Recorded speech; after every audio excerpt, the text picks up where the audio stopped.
नमस्कार, आप सभी का बहुत बहुत स्वागत है। मेरा नाम रूबिका लियाकत है और इस वक्त मैं मौजूद हूँ चांदनी चौक में। अस्सलाम वालेकुम। ये वो खूबसूरत दिल्ली का दिल है जो शाहजहां ने बसाया। ये जामा मस्जिद जो इस वक्त आप देख रहे हैं, ये चांदनी चौक का इलाका जिसे आप महसूस कर रहे हैं, ये चांदनी चौक जहाँ 6 लाख मुसलमान रहते हैं, 40% आबादी मुसलमानों की है। विधानसभा में अगर वोटों की प्रतिशत की बात करूं तो लगभग 16% मुस्लिम आबादी वोट करती है। लेकिन दिल में क्या है, मन में क्या है?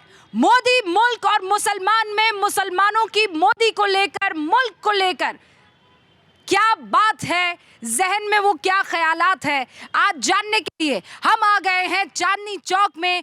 जामा मस्जिद में मौजूद है ये तमाम मेरे मुसलमान भाई और बहन जो अपने दिल की हर बात पहुंचाएंगे आप तक भी, सरकार तक भी और उन तमाम लोगों तक भी जिन्होंने अब तक तुष्टीकरण की राजनीति की है।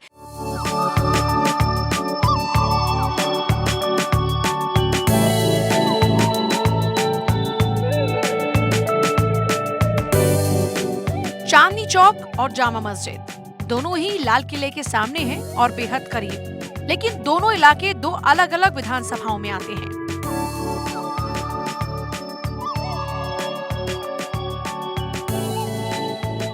चांदनी चौक आता है चांदनी चौक विधानसभा में, जबकि जामा मस्जिद का इलाका आता है मटिया महल विधानसभा में। चांदनी चौक में वोटर हैं करीब 1,14,000, जबकि मटिया महल में वोटर हैं करीब 1,26,000। चांदनी चौक में मुस्लिम आबादी है करीब 40%, जबकि मटिया महल में भी मुस्लिम आबादी है करीब 40%। दोनों विधानसभाओं में मुस्लिम वोटर्स का दबदबा दिखाई तो देता है, लेकिन हकीकत इससे थोड़ी अलग है। एक विधानसभा में मुस्लिम वोटर्स का दबदबा रहता है, लेकिन दूसरी में तस्वीर बदल जाती है। मटिया महल विधानसभा में 1993 से 2020 तक लगातार मुस्लिम उम्मीदवार ही जीते रहे, जबकि चांदनी चौक विधानसभा सीट पर 1993 से ही हिंदू उम्मीदवार जीते रहे हैं। मटिया महल में 1993 से 2013 तक लगातार शोएब इकबाल विधायक बनते रहे, जबकि चांदनी चौक सीट से 1998 से 2013 तक प्रहलाद सिंह साहनी जीते रहे। 2015 में मटिया महल से असीम अहमद खान जीते हैं, जबकि चांदनी चौक से 2015 में अलका लांबा ने जीत हासिल की। हालांकि 2020 में मटिया महल से फिर शोएब इकबाल, जबकि चांदनी चौक से फिर प्रहलाद सिंह साहनी ने जीत दर्ज की। चांदनी चौक की पहचान मस्जिद की अजान, मंदिरों की घंटियों और कुर्बानी से होती है। एशिया के कुछ सबसे बड़े बाजार चांदनी चौक में है, जिनमें मसालों के लिए मशहूर खारी बार्ली भी है। विधानसभा में चांदनी चौक और जामा मस्जिद की तस्वीर अलग है, लेकिन लोकसभा में ये तस्वीर बदल जाती है। चांदनी चौक लोकसभा सीट पर करीब 14.5 लाख वोटर हैं, जिनमें से मुस्लिम वोटर्स की संख्या 2,45,000 है। वर्तमान में बीजेपी के डॉक्टर हर्षवर्धन यहाँ से सांसद हैं। ये तो थी चांदनी चौक और जामा मस्जिद की बात, और चलिए अब जानते हैं पीएम मोदी के बारे में क्या सोचते हैं जामा मस्जिद और आसपास के मुसलमान। आप सभी का एक बार फिर से बहुत बहुत स्वागत है। सबसे पहले अस्सलाम वालेकुम, कैसी हैं आप? सलाम, अच्छे हैं। कहाँ रहती हैं आप? हम खजूरी में रहते हैं। अच्छा, कितना दूर है यहाँ से? यहाँ से ज़्यादा दूर नहीं है, आधे घंटे का रास्ता है। मोदी, मुल्क और मुसलमान, 3 शब्दों से आपके जहन में क्या आता है? आपका नाम क्या है? मेरा नाम इशरत जहाँ। इशरत जहाँ, क्या जहन में आता है? जहन की तो ऐसी कोई बात नहीं है। भाई देखो, अच्छा करे तो सब अच्छे ही हैं, वो कोई दुश्मन तो है नहीं हमारे। हाँ हाँ, है नहीं भाई, देखो देश चला रहे हैं वो। अब यूँ तो ये है कि लोग तो पता नहीं क्या क्या बातें करते ही हैं, तो लोगों का क्या है, कोई वो थोड़ी कहते हैं लोगों से कि ऐसा करो या वैसा करो। कितनी बड़ी बात आपने कही है, वो थोड़ी खुद कहते हैं। कौसर जहाँ ये दिल्ली हज कमेटी की अध्यक्ष है, बीजेपी को ज्वाइन किया है। मेरे मन में तो ये सवाल है, जब आपने बीजेपी ज्वाइन किया तो आपको मुसलमानों ने ये नहीं कहा कि क्या कर रही हो, खुदकुशी तो नहीं है? जी बिल्कुल कहा, बहुत विरोध हुआ इसका। लेकिन यही तो समस्या है कि विकास के लिए जो व्यक्ति सोचता है या फिर जो व्यक्ति अच्छे काम के लिए सोचता है, तो वो तो भारतीय जनता पार्टी के साथ ही रहेगा। लेकिन ये क्यों आपके मन में आया कि आपको बीजेपी ज्वाइन कर लेनी चाहिए? मुसलमान तो बीजेपी को वोट नहीं करता है। ये देखिए, अलग अलग भ्रांतियाँ फैलाई जाती हैं, लेकिन और ये बहुत गलत इल्ज़ाम है जो भारतीय जनता पार्टी पर लगाया जाता है कि वो मुसलमान विरोधी हैं। आप तथ्य उठा के देखिए ना, मोदी जी ने और ख़ासकर इस सरकार ने मुसलमानों के लिए जो काम किए हैं, मुसलमान महिलाओं के लिए, हमारी जो मुसलमान बहनें हैं उनके लिए तो मैं कहूँगी स्वाति नक्षत्र का युग रहा है ये। इतने सारे काम हुए हैं महिला सशक्तिकरण की दिशा में। क्या महिलाओं को इस सरकार में कुछ मिला है? हम गए थे हज पे भेजा मोदी जी ने, उनका बहुत बहुत शुक्रिया। हजानी है ये, पहले तो हाथ रख दीजिए सर पे। अभी तो रखा आपके। हाँ, अच्छा मुझे याद आ रहा है। हाँ, तो आप इस बार हज पर गई थी आप? जी हाँ, कैसा रहा सफ़र? अच्छा रहा, सही रहा। शुरू में थोड़ा ख़राब था, फिर ठीक हो गया बाद में। हाँ, नई जगह थी, आपको परेशानियाँ हुई, उसके बाद समझ गए, इलाका अपना हो गया। हाँ, फिर इलाका जीजिया में अपना हो गया। अच्छा, इसी दरमियान आप हज पर गए? 23 में, हाँ भी कराए। 1.5 महीना हो गया। 1.5 महीना हो गया। 1.5 महीना हो गया। लोग जो कहते हैं कि मुसलमानों के लिए दिक्कत है, ये जो बीजेपी है, जो मोदी हैं, ये मुसलमानों के लिए दिक्कत पैदा करते हैं। आप बुज़ुर्ग हैं घर की, आपको क्या लगता है? आप तो सब देखती होंगी, महसूस करती होंगी। मैडम, मैं तो नौकरी भी करती हूँ दिल्ली पुलिस में। अरे गजब है, दिल्ली पुलिस में नौकरी करती हैं आप? मैं खाना बनाने की नौकरी करती हूँ। अच्छा, माशाल्लाह। हाँ, मैं तो मोदी जी को बुरा नहीं कह रही। नहीं? नहीं क्यों, ऐसा क्यों? नहीं, मैं तो कह नहीं रही। मैं तो मोदी जी सरकार ही हमें पैसा देती है, तनख्वाह देती है, सैलरी। हमेशा जो है, हमेशा वो देते हैं हमें तनख्वाह। दिल्ली पुलिस में नौकरी करते हैं। आपको कभी ऐसा लगा कि कुछ गड़बड़ी हो रही है? मैडम, ऐसा तो दुनिया कहती है, ऐसा क्या गड़बड़ी होती रहती है, ऐसा तो दुनिया कहती है, मगर हम तो नहीं कह रहे। मोदी जी का बहुत बहुत शुक्रिया, उन्होंने हमें अच्छे भेजा, हमें बहुत सही करा हमारे लिए। अच्छा, आप हज पर गई थी तो सारी हज्जों ने बैठी हो रही। अच्छा, सारी हजानियां हैं यहाँ पर। माशाल्लाह, जो रूममेट थी सब बहुत अच्छी थी। सब ने मिल करके जो भी था उसको अच्छे से कर लिया। तो ये तो मोदी सरकार में मुमकिन हो पाया है ना कि गैर महरम के साथ भी आप। इस चीज़ के लिए मैं मोदी जी का शुक्रिया अदा करना चाहूँगी कि उन्होंने हमको कम से कम इतना वो दिया कि कोई उम्र की भी वो नहीं थी पाबंदी, और कोई ये भी नहीं थी कि कोई महरम होना चाहिए। लेकिन अल्हम्दुलिल्लाह अल्लाह ताला ने करा दिया और उसका बहुत बहुत शुक्र है। आपको कोई शिकायत मोदी जी से?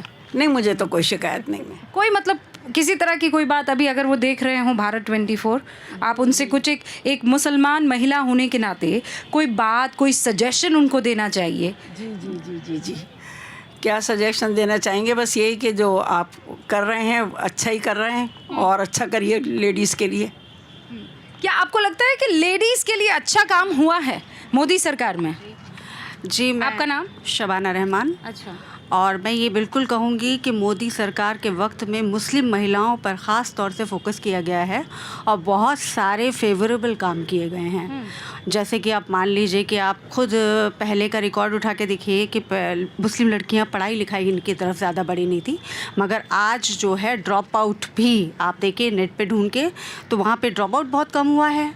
आप देखिए कि 3 तलाक ये जो एक बहुत खौफनाक चीज़ थी एक मुस्लिम लड़की के लिए, जी, तलाक़ बिद्दत, कितना तकलीफ़ का वक्त वो काटती थी, एक खौफ में रहती थी। इससे निजात दिलाने में आप ये बताइए कि कौन सी सरकार आगे आई है? मैं तो बिल्कुल हमारे प्रधानमंत्री नरेंद्र मोदी जी का दिल से शुक्रियागुजार करती हूँ। और ये महरम वाली बात जो आपको इन्होंने बिना महरम के जो हज पे जा रही है, आपको क्या लगता है ये कोई छोटी बात है? कितनी औरत को हिम्मत मिलती है कि वो जा सकती है? अगर उसका कोई नहीं है साथ में जाने का, तो ये क्या एक हमारी मुस्लिम लड़कियों को, हमारी औरतों को, हमारी महिलाओं को एक अंदर से ताकत नहीं मिल रही है? आपको ये पहले किया जा सकता था लेकिन नहीं किया गया? नहीं, तो आप यही तो बात कह रही हूँ कि पहले कहाँ किया गया है। हर वक्त तो अर्चन की जाती थी, जो कुछ अपने मौलवी मौलाना जो बैठे हुए अपने फ़ायदे के हिसाब से जो बातें रखते थे उन पर ध्यान दिया जाता था, लेकिन हम जो अंदर घुटे मरे पड़े बैठे हुए हैं उस पर कहाँ ध्यान दिया जाता था। ये यूसीसी का मैटर आपको लगता है ये छोटा है? अगर ये बातों पर डिस्कशन भी हो रहा है तो ये सिर्फ हमारे मोदी सरकार पे ही आने के बाद ही हो रहा है। कहाँ हिम्मत थी इन सब बातों पर कोई बैठ कर के बात करे? मुँह छुपा करके औरतें ऐसे घर में छुपी बैठी रहती थी कि अगर उन्होंने ये बात कर दी तो तलाक ना हो जाए। जी, हमारे बच्चे जो वहाँ पर रह रहे थे उनकी कितनी वो देख देख के, ख़ास तौर से मैं लड़कियों की बात कर रही हूँ, क्या उनको मैसेज मिलता था? क्या वो दिखाने के लिए पढ़ने के लिए जा रही हैं? लेकिन जब अंदर से हमारे अंदर ताकत नहीं है उस समाज को, उस तकलीफ़ को झेलने के लिए, तो वो ताकत हमारे को किसने दी? मोदी जी ने दी, मोदी सरकार ने दी। तो क्या मैं ये समझ लूं कि महिलाओं के लिए तो मोदी सरकार ने बहुत गजब का काम किया है? कितने लोग हैं जो मानते हैं, कितनी महिलाएं जो मानती हैं कि सरकार ने महिलाओं के लिए बहुत अच्छा काम किया है? ऑलमोस्ट सारी। कोई एक है जो कह रही नहीं भाई ऐसा कुछ नहीं है, है? हाँ हाँ, बिल्कुल साथ है मोदी जी, हमारे लिए इतना अच्छा कर रहे हैं तो हम उनके साथ हैं बिल्कुल। तो घर में आपकी लड़ाई झगड़ा नहीं, फसाद नहीं हो जाता है? अच्छा बढ़िया ही मोदी जी को, वो देखिए पीछे मुस्कुरा रहे हैं। घर में झगड़ा नहीं हो जाता है? नहीं होता। नहीं होता है। आप क्या सोचते हैं मोदी के बारे में? मोदी जी जैसे प्रधानमंत्री आज तक कहीं नहीं आए, अभी तक इंडिया में नहीं आए। मोदी जी निस्वार्थ काम करते हैं। ये नकली टोपी तो नहीं लगा रखी है आपने? मैं दिल्ली प्रदेश में मंत्री हूँ भाजपा में। इसीलिए तो कह रहे हैं आप। नहीं। अगर मंत्री नहीं होते भाजपा में तो नहीं कहते। मेरी विचारधारा पहले से बीजेपी के साथ है। मैं व्यापारी आदमी हूँ, बिजनेसमैन शुरू से ही हूँ। मैं बीजेपी के साथ रहा हूँ। तो यहाँ पर भी रहते हैं आप जामा? मैं जमुना पर रहता हूँ। तो यहाँ के लोग फिर आपको कहेंगे कि भाई आप कैसी बातें कर रहे हैं, हम तो नहीं है मोदी के साथ? नहीं है, यहाँ कोई नहीं कहेगा। जो काम किए हैं मोदी जी ने। मैं पसौंडा गया था, मेरे रिश्तेदार रहते हैं वहाँ पे, सब घरों पे चिट लगी हुई है जिन्हें 2.5 लाख रुपए मिला मकान बनाने के लिए। 100% मुस्लिमों को पैसा मिला वहाँ, गरीब लोगों को। वहाँ तो पक्षपात नहीं हुआ। तो फिर ये बातें क्यों जहन में आती है कि ये ठीक नहीं कर रहे हैं मुसलमानों के साथ? ये जहन में ख्याल कहाँ से आता है? देखो कुछ धर्म गुरु जो हैं उन्होंने धर्म का चश्मा लोगों पे पहना रखा है कि मोदी जी आएंगे तो आप जहन्नुम में चले जाएंगे, मोदी जी आएंगे तो आप ये हो जाएगा। ऐसा कुछ नहीं। अगर हम जहन्नुम में जाएंगे तो हमारे आमाल हमें जहन्नुम में लेके जाएंगे जो हमने इस दुनिया में करे हैं। जो हमने कब्र में जब हम जाएंगे तो हमारे आमाल पूछे जाएंगे तुमने दुनिया में क्या किया है। हम किसी पार्टी के जाने से हम जहन्नुम में नहीं जाएंगे। हमारा कोई सीएम या पीएम क्या होगा वो इस वजह से हम जहन्नुम में नहीं जाएंगे। और विकास हो रहा है, बहुत अच्छा विकास हो रहा है। कहीं ऐसी कोई जगह है जहाँ पर मुसलमानों को रोका जाता है कि रोड बनाए इस पर सिर्फ हिंदू जाएंगे मुसलमान नहीं जाएंगे? कहीं ऐसा राशन है कोई ये बोला जाता है कि मुसलमानों को नहीं दिया जाएगा, हिंदुओं को राशन दिया जाएगा? सबको मिल रहा है, सब ले रहे हैं, सब खुश हैं। ये तो कुछ धर्म गुरु हैं, उन्होंने जो चश्मा पहना रखा है धर्म का वो अब सब ने उतार दिया है। अब सब देख रहे हैं, सब फेयर है सब चीज़ें। कोई आपको आकर ये नहीं कहता है कि ये तो आपने पार्टी ज्वाइन की हुई है? जी, आप बीजेपी से जुड़े हुए? हाँ जी, बीजेपी से जुड़े हैं। हाँ देखा, बीजेपी से जुड़े हुए इसीलिए तो आप ऐसी बातें कर रहे हैं? नहीं ऐसा कुछ नहीं। हम बीजेपी से जब भी जुड़े इसलिए इस पार्टी को देखकर। जो लोगों ने धर्म का चश्मा में पहना रखा था वो क्या क्या बोलते, जब हम इस पार्टी में जुड़े हैं तो हमको। कब जुड़े आप इस पार्टी के साथ? इस पार्टी से मैं जुड़ा हूँ, 8 साल से जुड़ा हूँ इस पार्टी से। 8 साल से? जी। तो अब पता चल रहा है इस पार्टी में आगे हम और मुस्लिमों को भी जोड़ रहे हैं। पता चल रहा है कि कितना सब चीज़ें लोग हमारे लिए अच्छा सोचते हैं। नरेंद्र मोदी जी इस देश के प्रधानमंत्री हैं, वो मुसलमानों के लिए इतना बढ़िया सोचते हैं। पर जो दूसरे लोग हैं वो बरगलाते हैं, फुसलाते हैं। पर ये सबको समझ आ रहा है, सब बहुत अच्छा समझ में आ रहा है। समझ में आ रहा है चाचा? बेशक समझ में आ रहा है। देखिए ये इतनी बड़ी भारत की पब्लिक को, इतनी बड़ी जनता को लेके चलना, ये तो वही समझ सकता है जो लेके चल रहा है। हर दफ़ा लोग आए हैं, हर दफ़ा बड़े लोगों ने कंट्री संभाली है। तो हमारे मोदी जी का शुक्रिया अदा किया जाए कि इतनी बड़ी कंट्री को, इतनी बड़ी पब्लिक को लेके चलना। और आप भी बीजेपी से हैं क्या? मैं सबसे हूँ, सुन लीजिए आप बात। खुल्लम खुल्ला।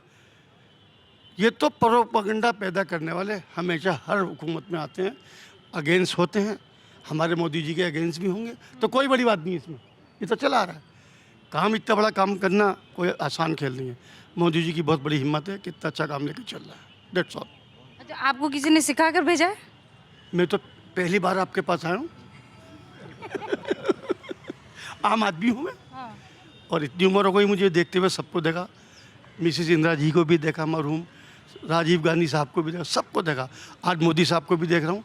इतनी बड़ी कंट्री लेकर चलना और बखूबी से निभाना बहुत बड़ी बात है। तो ये दरार क्यों है फिर?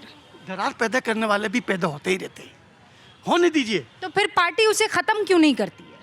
पार्टी की पूरी कोशिश रहती है। इतनी बड़ी कंट्री को लेकर इतना आसान थोड़ी होता है मैडम। होता ही होता है, हो ही रहा है। क्या कमी है, क्या खराबी बताइए आप मुझे। कंट्री में हर मुसलमान, हर हिंदू, हर ईसाई सब खुश है। तो पैदा करने वाले बात पैदा करते हैं खराब। बोलते ट्रेन में मार लेते हैं मुसलमानों का नाम देखते ही। सब जगह ऐसे प्रोपेगेंडे चलते हैं, सब जगह होता है ऐसा। ये प्रोपेगेंडा थोड़ी तो असलियत में हुआ है। असलियत में कब से चला रहा है? क्या कांग्रेस हुकूमत में नहीं हुआ? बताएं आप मना कर दें, हुआ नहीं हुआ कभी? बहुत सारे हादसे होते चले आ रहे हैं। आज बीजेपी को बदनाम करो तो बदनाम करने वाले हर हुकूमत में पैदा होते हैं। काम करने वाले से पूछो किस तरह काम लेके चलता है। तो आप कह रहे हैं आपने तमाम सरकारों को देखा है, तमाम सरकारों को परखा है, इन हाँ सब में सब कुछ होता है। इस पार्टी को लेकर आप हमेशा से ये विचार रखते थे कि हाल ही में बदलाव हुआ किसी है? पार्टी की तरफ से कोई विचार नहीं, मैं तो तारीफ करता हूँ हर पार्टी की कि कैसे निभाते हैं, कैसे संभालते हैं। हर पार्टी की बड़ी बाखूबी रहती है। इतनी बड़ी भारत, जो इतने बड़े कंट्री, इतनी दुनिया के अंदर है, 140 करोड़ की आबादी, बहुत बड़ी बात है, बहुत बड़ी बात है कि हमारे यहाँ के लोग इस तरह संभालते हैं। तो ये यहाँ पर आपका नाम क्या है सर? मोहम्मद शकील। आखिर में पूछा आपने, शुक्रिया। काम की बात पूछी ना आखिर में मैंने। मोहम्मद शकील यहाँ पर ये बात कह रहे हैं। आप यहीं के रहने वाले हैं हजरत? यहीं? कहाँ रहते हैं? मेरे बड़े भाई से पूछिए। यहाँ आसपास ही कहीं रहते हैं, तो हम आएंगे फिर बिरयानी खाने। क्या हाल चाल है आपके? ठीक है। क्या सोच रहे हैं? मोदी जी के बारे में जो लोगों ने बहका रखा है, ऐसा कुछ नहीं है। कुछ लोग होते हैं जो आपस में, जैसे कि मोदी जी ने कहा था कान कौवा ले गया, लोग उसके पीछे भाग रहे हैं, लेकिन कान देखा तो कान यहीं पर है। बाहर आप जाइए, उत्तर प्रदेश में या यूपी में कहीं भी, कई ज़िले ऐसे हैं जहाँ पर लाइट नहीं थी। मोदी जी के होते हुए वहाँ लाइट आ गई।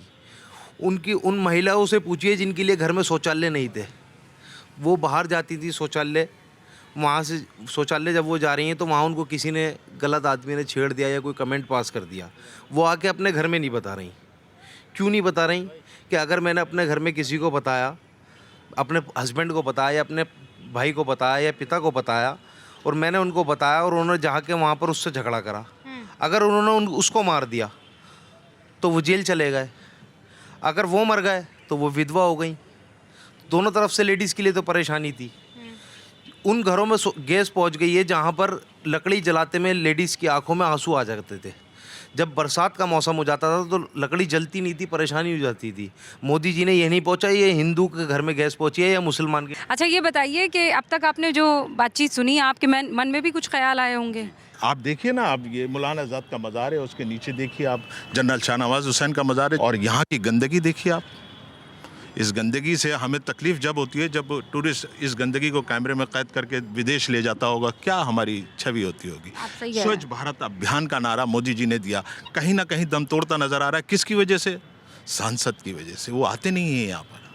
मोदी जी से हमारी अपील है कि अपने, तो सांसद आते क्यों नहीं है यहाँ पर? तो ये तो उनसे सवाल कीजिएगा ना आप, कि आप अपने क्षेत्र में क्यों नहीं गए, आपने अपने क्षेत्र का देख रेख क्यों नहीं किया।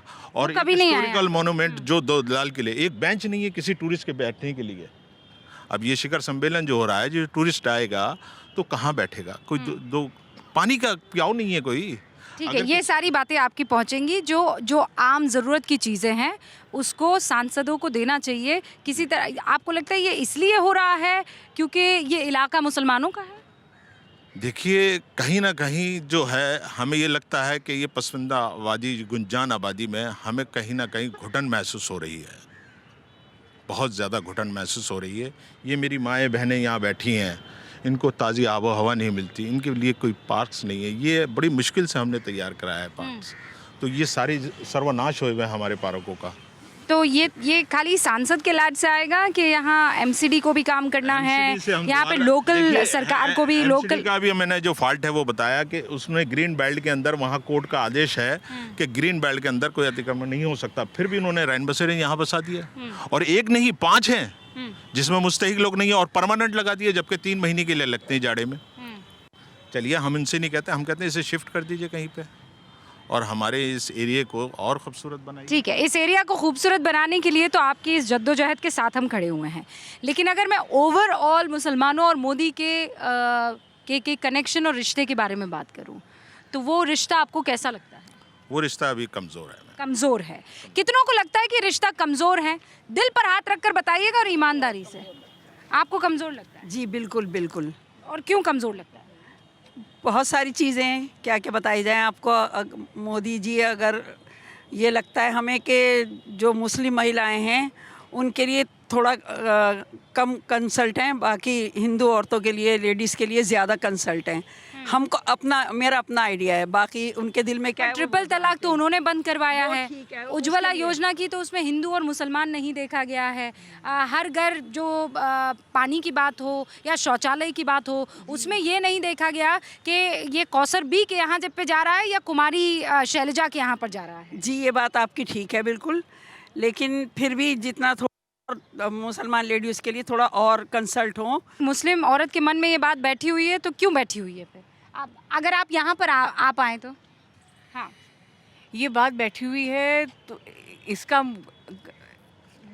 कारण वाले भी नहीं जाते, हाँ, मुस्लिम एरिया में एमसीडी वाले भी नहीं जाते, नहीं जाते हैं भाई। क्या ये फर्क है इसमें? अच्छा आप ये बताइए, जामिया मिलिया इस्लामिया तो एक मुसलमान संस्था है और देश के केंद्रीय विश्वविद्यालयों में तो उसका बहुत प्रसिद्ध जामिया मिलिया इस्लामिया को मेडिकल कॉलेज शुरू करने की अनुमति दी गई है। ये काम मोदी सरकार में ही हुआ है ना। ये तो मेरे ख्याल से जेएनयू में और डीयू को भी नहीं मिली है अभी तक ये अनुमति। जो अच्छा काम हुआ है उसकी तारीफ करेंगे हम, बहुत अच्छा काम किया है। लेकिन भाई थोड़ा हुआ है, बहुत की बाकी है। लेकिन अब सच्ची बात ये है कि वो कह रहे हैं कि हम कितना भी कुछ कर ले, वोट आपका मिलेगा नहीं हमको। नहीं, ऐसी कोई बात नहीं है, ऐसी कोई बात नहीं है। हमारे वोट तो मिलता है, ऐसी वाली बात नहीं। आपका पसंदीदा नेता कौन है? मोदी जी हैं, जो अच्छा काम करेंगे वही हमारे लिए तो पसंदीदा। अगर कोई और भी आएगा तो वो भी तो वही होंगे ना, कोई मुसलमान तो आएगा नहीं नेता, तो इसलिए हमारे लिए तो जो काम और अच्छा ये बड़ी बात की आपने, मुसलमान नेता नहीं आएगा, ऐसा क्यों भाई? क्यों क्यों क्यों? हमारा ये हिंदुस्तान है तो हिंदुस्तान ही है ना। हाँ। मैं ये बोल रही हूँ, इस बार जो है हज 2023 जो हुआ है, इसमें आप देखिए जो संख्या है 4314 हमारी बहनें गई हैं बिना महरम के। ये मेरे ख्याल से इतिहास रच गया है, इससे पहले तो नहीं हुआ है। जी जो काम अच्छा हुआ है उसके लिए तारीफ करें। हो गया, आप जो गलत काम है वो बताइए ना, दिल खोल कर बताइए। आप क्या हुआ है गलत, क्या लगता है आपको गलत हुआ है? बस यही कहूँगी मैं कि थोड़ी सी और मुसलमान बहनों के लिए और थोड़ी सी अपना दिल नरम कर लें, वसी कर लें। किस बात को लेकर दिल जो है आपको लगता है उनका सख्त है? बस यही सब कुछ जो अक्सर करके हम देखते रहते हैं यूट्यूब पे, जो लोग और भी बताते भी हैं कि फ़र्क होता है थोड़ा मुसलमान लेडीज़ के साथ और मुसलमानों के साथ। एक बार हम रुक जाते हैं अजान।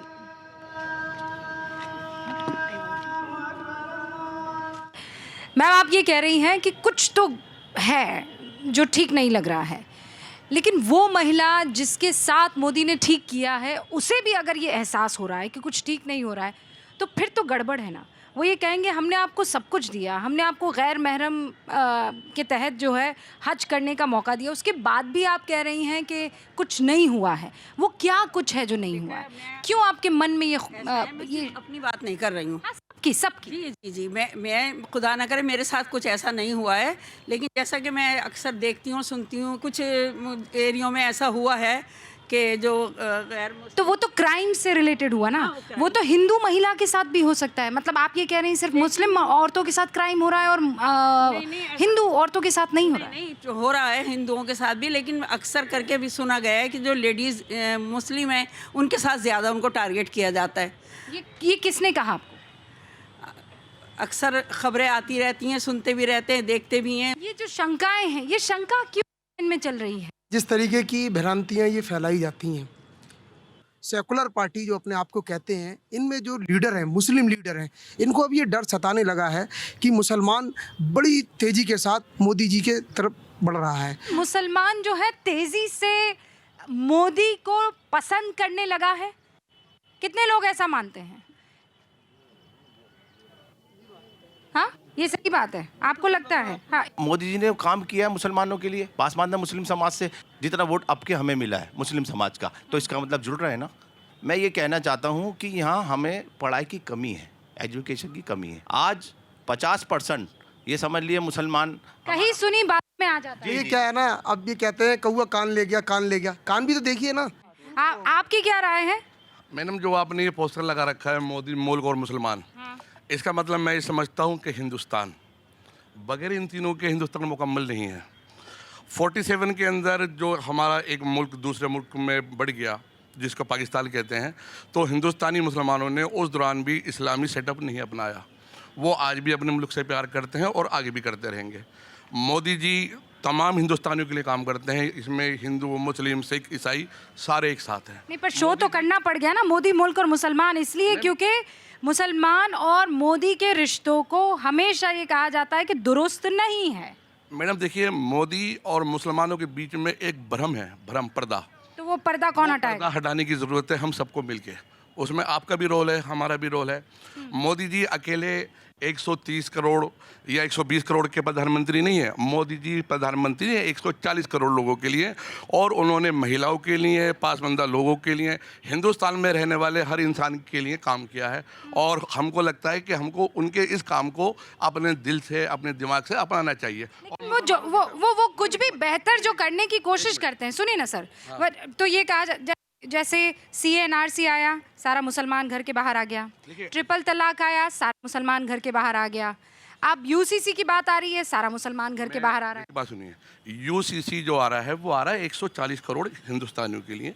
वो सिर्फ मुसलमानों के लिए नहीं आ रहा, वो सिख समाज के लिए नहीं आ रहा, वो ईसाई समाज के लिए नहीं आ रहा। अभी तो सिर्फ इस तरह की बात है। और मैं आपके थ्रू मोदी जी से और सरकार से ये कहना चाहूँगा कि जो भी धर्म गुरु हैं हमारे, उनसे बात कीजिए, उनसे एक ड्राफ्ट बनाइए। सुन्नी कहता है पासमानदा से क्यों मिले, पासमानदा कहता है कि आप अहमदिया से क्यों मिले, अहमदिया कहता है कि आप खान से क्यों मिले, पठान से क्यों मिले, आप अशराफों से क्यों मिले। मुसलमानों की सबसे बड़ी बदकिस्मती यह है कि मुसलमानों का कोई अच्छा नेता है ही नहीं। ये बात आप मानते हैं कि मुसलमानों का नेता ही नहीं है कोई? हाँ?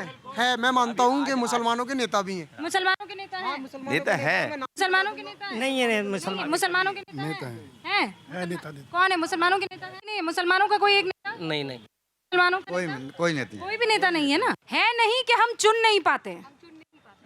हम चुन नहीं पा रहे, और हमें ये जो एक बहुत अच्छा बेहतरीन मौका मिला है कि हमारे लिए मोदी जी बहुत बेहतरीन नेता हैं, और वो मुसलमानों के नेता बन सकते हैं, और वो बने हुए हैं, और उन्होंने मुसलमानों को बहुत बेहतरीन तरीके से संभाला है। क्या मोदी मुसलमानों के नेता बन सकते हैं?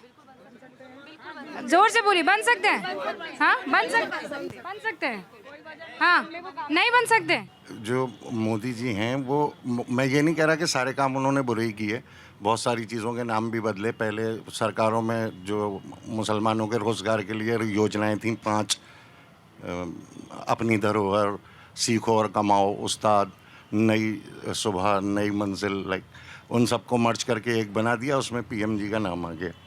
लेकिन अगर हम नहीं, अभी भी चल रही हैं वो सारी योजनाएं, अभी भी चल रही है। लेकिन कुछ भी तोड़ा नहीं है, कुछ भी जोड़ा नहीं है। यही मैं कहना चाह रहा हूँ कि तोड़ा जोड़ा कुछ नहीं है, अब उसका सिर्फ नाम चेंज हो गया है, उनको मर्ज करके एक बना दिया PM विकास योजना, ठीक है। लेकिन अगर हम इसी PM विकास योजना को देखें तो फाइनेंशियल ईयर 2019 एंड 20 में इसका बजट था 4700 करोड़ रुपीस, जो कि वेरी नेक्स्ट ईयर हो गया 4000 करोड़ रुपीस, जो कि या तो डिक्लाइन जा रहा है या कांस्टेंट है, जो कि इसको बढ़ना चाहिए। टोटल GDP के हिसाब से मुसलमानों की आबादी 14.2% है इंडिया में, तो ये पैसा बहुत कम नहीं है। लेकिन चलिए हम मान लेते हैं कि हम कम भी हमारे लिए किया गया। हज़रत मूसा अलैहिस्सलाम थे, उनके ख़िलाफ़ जो लोग थे फ़िरौन, तो उनके साथ सारे बुरे लोग नहीं थे, या पांडवों के खिलाफ कौरव थे, तो उनके साथ सारे ही बुरे लोग नहीं थे, लेकिन फिर भी वो लोग दोज़ख में या नर्क में जाएंगे क्योंकि उन्होंने उस वक्त गलत का साथ दिया। तो यहाँ तो ये लोग नर्क में जाएंगे? नहीं, इनकी बात ही नहीं हो रही। मैम अभी आप PM से आपकी बात कर रही हैं। अरे आप ही ले गए मूसा अलैहिस्सलाम के पास मुझे जी, तो मैं उससे कुछ तो कंक्लूजन निकालूंगी ना। जी, कंक्लूजन आप ये निकालिए कि जब मोदी जी कहते हैं कि भाई हम मुसलमानों का सबका साथ, विकास, सबका विश्वास, लेकिन विश्वास के नाम पर नांगलोई के थाने के सामने लोग प्रदर्शन करते हैं और साफ कहते हैं कि मुसलमानों से सामान मत खरीदो, इनको यहाँ से मार के भगाओ, उनके खिलाफ कोई एक्शन नहीं होता।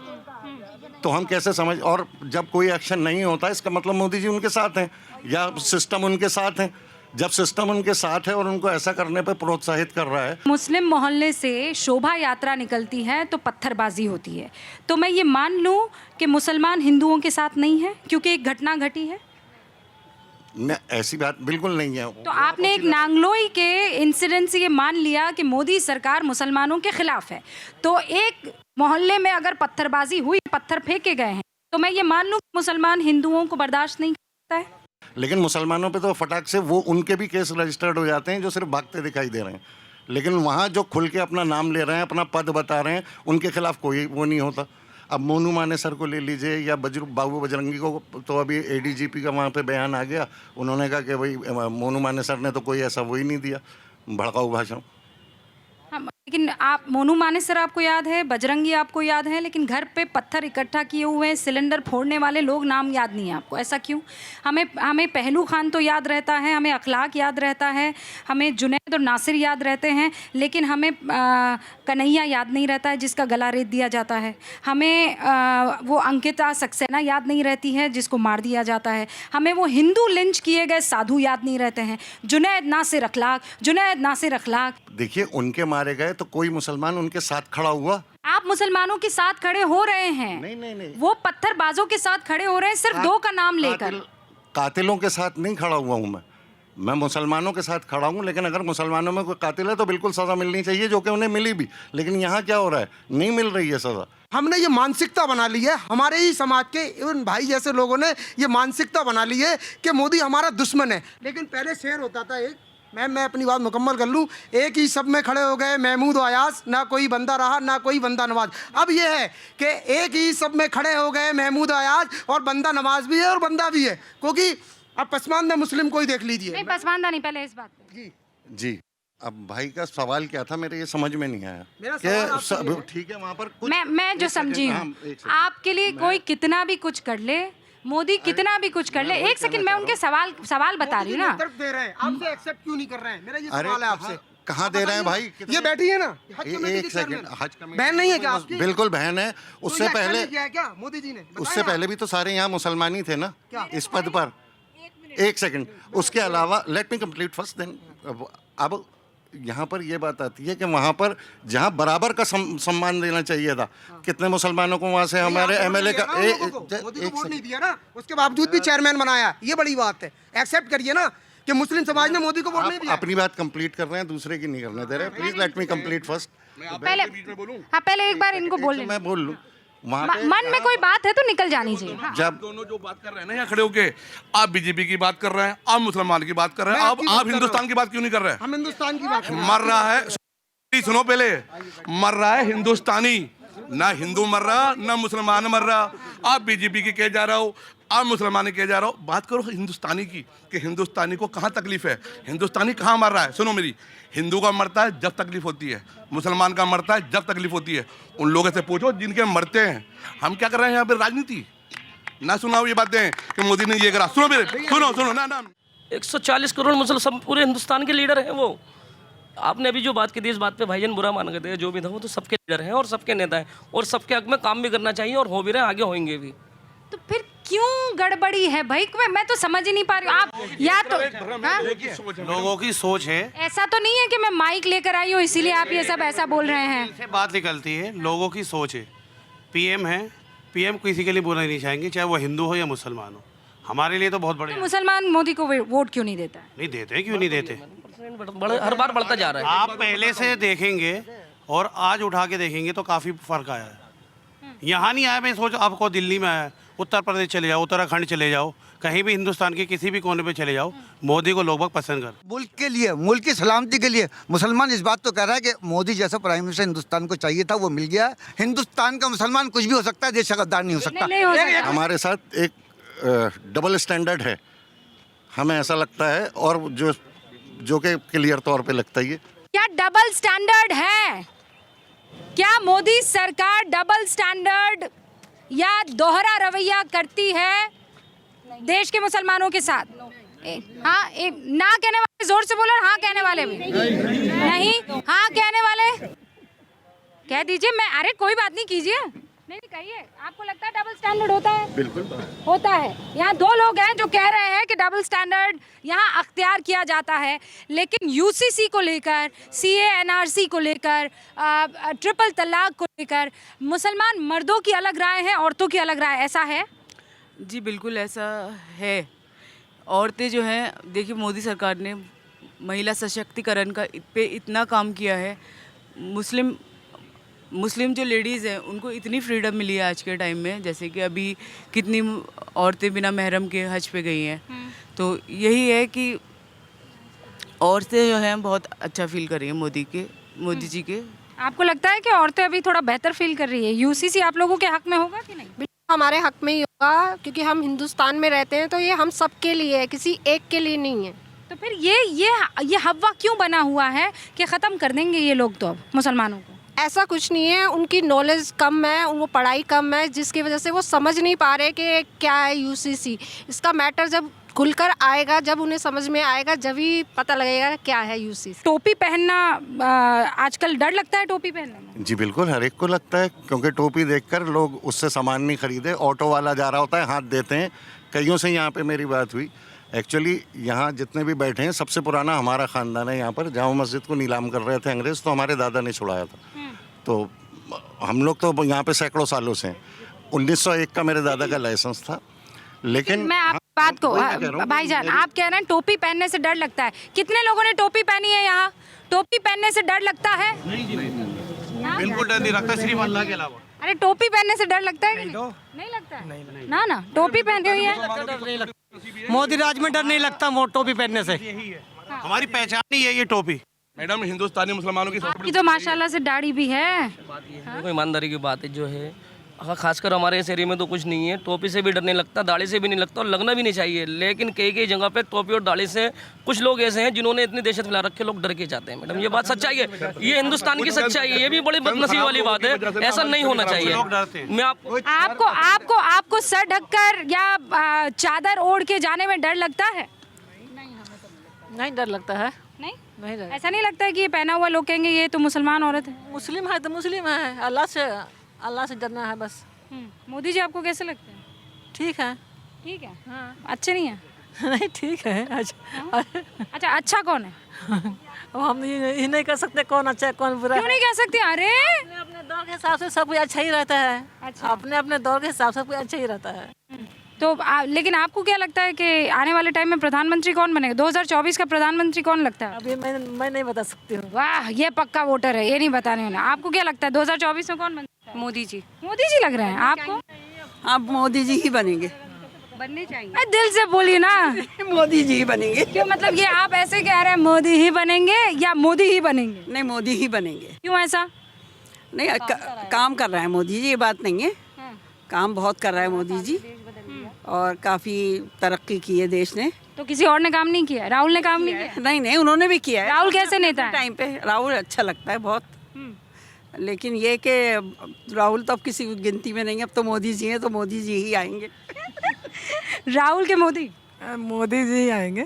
राहुल के मोदी नहीं आएंगे। मोदी जी क्यों नहीं आएंगे? उन्होंने इतना अच्छा काम किया। अगर मोदी जी मेरी आवाज़ सुनेंगे तो भी जो जुल्म करते हैं ना, उनके लिए सजा होनी चाहिए। क्योंकि पटक के जेल में डाला जाए, पटक के जेल में डाला जाए। वोटर्स के नाते क्या नजर आ रहा है, एक वोटर के नाते आपको क्या लगता है कि किस पर ज्यादा भरोसा जनता जताएगी? जनता तो मोदी जी पे ही जताएगी। मतलब ये मजबूरी में है कि मजबूती में? मजबूरी में क्या, जब मोदी दिख रहे हैं हमें चारों तरफ, मोदी ही मोदी दिख रहे हैं, तो हमें तो मजबूती है। तो ये थोपे जा रहे हैं? नहीं थोपे की बात है ये तो। अच्छी बात। थोपे क्यों जा रहे हैं भाई? ये देखिए, ये तो अच्छी बात है। देखो खुश होना चाहिए ना, अगर आप अच्छा काम करेंगे। देखो आज आपसे हमारी मुलाकात हुई, हम खुश हुए, तो मोदी अल्लाह का शुक्र है। भाई खुश हुए नहीं भाई, बताओ। पहले तो कभी आपसे मुलाकात है, तब मुलाकात होगी तब भी तो हम जानेंगे। जब मुलाकात ही नहीं होगी तो हम आपको क्या जानते थे, आप हमें नहीं जानते थे। तो मोदी से कितने लोग मुलाकात करना चाहते हैं? भाई मोदी जी ना, अरे सबसे पुराना खानदान है, मुलाकात कर लीजिए भाई। मोदी से मुलाकात नहीं करनी आपको? मैं तो आपसे हिंदुस्तान का मुसलमान, पूरा हिंदुस्तान का मुसलमान, क्योंकि मैं आप यहाँ की रग रग से वाकिफ़ हूँ। जिस दिन मुसलमान को ये एहसास हो गया उसके जान माल की इज्जत और आबरू की हिफाजत का पूरा बंदोबस्त हो गया, उस दिन टोटल मुसलमान जो है भारतीय जनता पार्टी को वोट देगा। मैं आपसे गारंटी से कहता हूँ, ये बात है उसकी यकीन मोदी जी और वो सरकार ये करा दे कि हिंदुस्तान का मुसलमान की जान माल और तहफ़्फ़ुज़ की गारंटी लेते हैं। हिंदुस्तान का टोटल मुसलमान भारतीय जनता पार्टी को वोट देगा, ये मेरी गारंटी है। और अब भी इन हालात में आज मोदी जी के नाम पर हम यहाँ पे झंडा लेके चलते हैं, तो मोदी जी के नाम पर हमको वोट मिलता है। 2015 में मोदी जी वज़ीर आज़म थे, जो हमको वोट मिला है। अगर हमें ऐसा लगता है कि हमारे परिवार का कोई मेंबर गलत कर रहा है और ऐसा होता है, तो हम उसके फादर के रूप में, मदर के रूप में या बड़े भाई के रूप में उसको रोकते हैं। तो हमारी भी ये जिम्मेदारी बनती है, अगर ऐसा कुछ होता है तो हमारे अंदर से बाहर आना चाहिए। एक शेर पर आप खत्म करना चाह रहे हैं? शर पसंदों को बंद करना चाहिए, चाहे शर पसंद हिंदू हो या मुसलमान हो। मोदी जी को हम एक शेर आपके माध्यम से पहुंचाना चाहते हैं। चूमेगा माथा आसमां तुम्हारा, देगी ये धरती दुआएं तुम्हें। चूमेगा माथा आसमां तुम्हारा, देगी ये धरती दुआएं तुम्हें। हर दिल में मोहब्बत की एक आग लगा दो। हर दिल में मोहब्बत की एक आग लगा दो। वाह माशाल्लाह। इसी के साथ आप सभी से इजाजत चाहती हूँ। जोरदार तालियां यहाँ पर। मोदी, मुल्क और मुसलमान, ये एपिसोड जामा मस्जिद से, चांदनी चौक से, जहां पर दिल खोलकर मुसलमानों ने अपनी बात रखी है। मिलेंगे अगले एपिसोड में किसी नई मोहल्ले में और मुसलमानों के मन में झांकने की होगी कोशिश। देखते रहिए भारत 24।